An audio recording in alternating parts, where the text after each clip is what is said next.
So I'm going to say what probably people are thinking. Less chatter, more games. What's the next game? Okay, cool. So this one is called Dr. Know-It-All.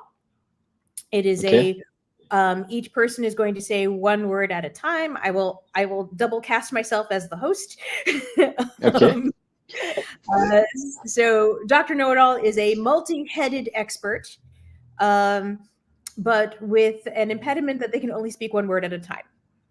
So we're going to play like it is a call-in show where we will get questions from the audience. Actually, Todd, just as a logistics thing, can people type in questions? They can. Yes. They can. Yes. I'd love to get some questions from the audience. It could be anything like best practices for community, or how do you bake the perfect chocolate chip cookie, or whatever. Because we are the multi-headed expert on absolutely everything, and we can pause for a couple seconds and see if someone posts a question that we can relate to. Otherwise, I will take that on myself and make something up. Yeah, that's fine. I maybe we can just chat for a second before we go into this to give people time to type something. But I know we did a quick practice run, something on Wednesday for this, and as we were going around, I think I misunderstood something Ahmadou said around. Yeah. You said dark. Right, but I thought you said duck. And I realized belatedly it would have been really funny if I just ducked. Duck. Yes. Exactly, yes. It's, as you say, my French Toulousain accent from the south. Sometimes I don't really pronounce words in the normal way. Like I wanted to say dark, and you understand duck or duck. It was very interesting. Yeah. Well, especially because contextually you were saying put it in the dark. Put it in the dark. So put it. The duck? Wait. Exactly. Yeah. Okay. Exactly. So I definitely need to go because I'm working at Airbus. So yeah, we speak English because it's the official language, but like we speak French English, German English, Spanish English, British English. So like we don't really do many effort to pronounce words properly or correctly because we know that the other people will understand. Yeah. What is proper? What is correct? Yeah. I mean it was just a fun, wonderful moment. So exactly, yes. I don't think we've had anybody chime in. So Lauren, maybe we should just come up with something here. Okay, awesome. So I'd like to welcome to our call-in show. We have this incredible three-headed expert, Dr. Know-It-All.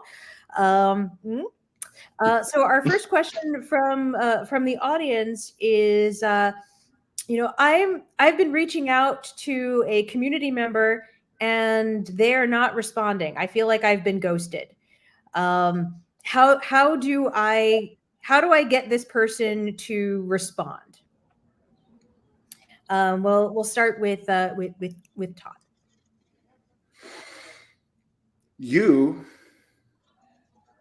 should write this letter to your best friend, which just happens to be happens to decide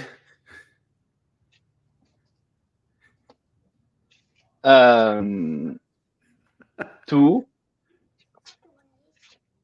hire community manager. Therefore, this person will destroy the career or answer the question. Exactly. So let's recap here. So we're basically talking about some veiled threats You might want to recruit your best friend to help write a letter to this person who has ghosted you, who also potentially has the authority to hire or maybe even fire that person to, politely or not so politely nudge that person to respond. Exactly. So thank you. Yeah, that was awesome. I like this exercise. So should we try again with another question? Yeah, I think we have one from Mark in the audience here. Oh, okay. What's Mark's question? Mark asks, CEO, I'm a CEO. The community was filled with spam posts overnight. What should we do? Should we just turn the community off? I'll start. Spam Is. Oh, sorry, we do it Never. the other way. Sorry. That's good. That's good. That's okay. Spam is, sorry, what did you say? Never. Never a Solution to building thriving. Communities. So It's me. Sorry. Yeah, it's you. You Must reach out before the down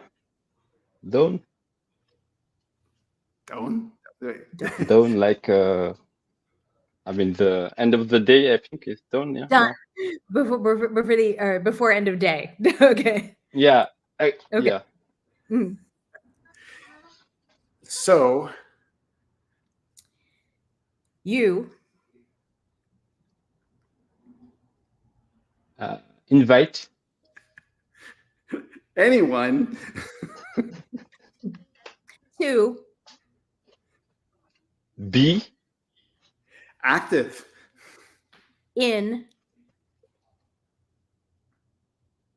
the or the group. Okay, so let's recap here. So we're not going to say you necessarily need to shut the whole community down, but what you really should do is proactively respond to some of these people, in a timely manner by the end of the day. And maybe see what's going on. And, are they bad actors, or do they just need a little bit of encouragement to write the correct types of posts in your community? I'm kind of extrapolating this from, what was implied. All good. It's all good. Yeah, exactly. You are awesome at this, huh? I'm really impressed. So hopefully that answered your question, Mark. Thank you, Mark. Yeah. Do you want to do one more round? All right, so we'll do another one starting with Todd. Any more questions? Otherwise, I will bring one up. No, go ahead and bring one out. I haven't seen anybody new come in. Okay. What's the best plan for summer fun? Summer is The best season for festivals or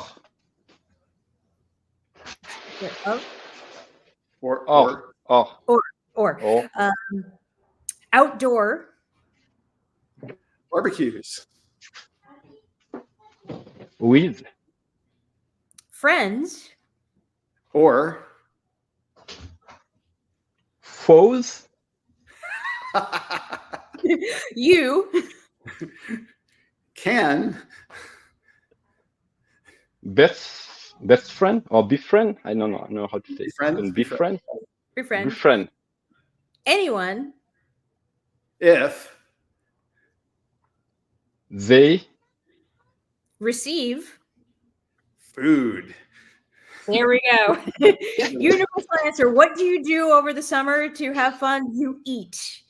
This can be as part of a food festival where you have all different kinds of delicious fried treats that you can share with people, or even your own hosted backyard barbecue for your friends or your enemies. You can convert those enemies into friends with the right recipe.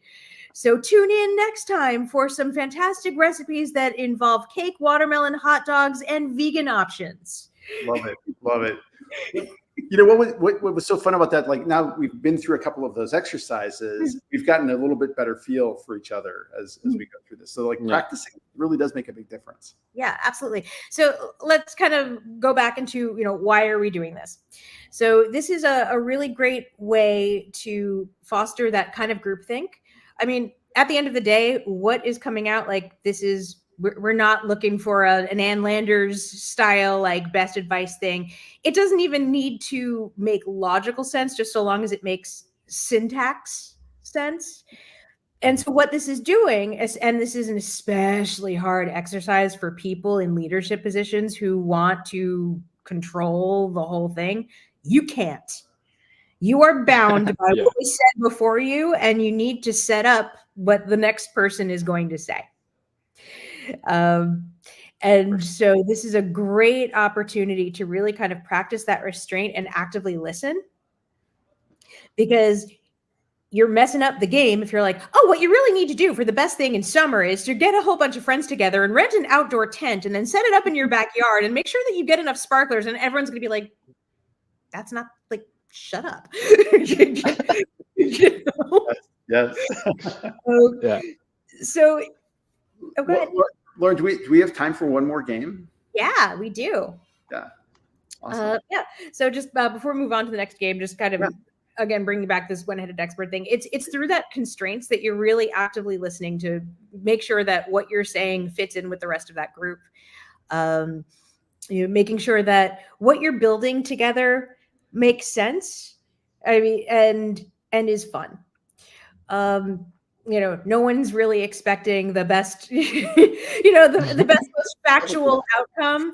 And the funny, if you really want to plug that back to the improv comedy part of improv, is it's going to go off the rails. Like, that's just kind of how the game works, but it's fun that way. And then, of course, the host has to justify what came out of that is another exercise itself, which is its own type of, thinking on your feet and being able to. For sure.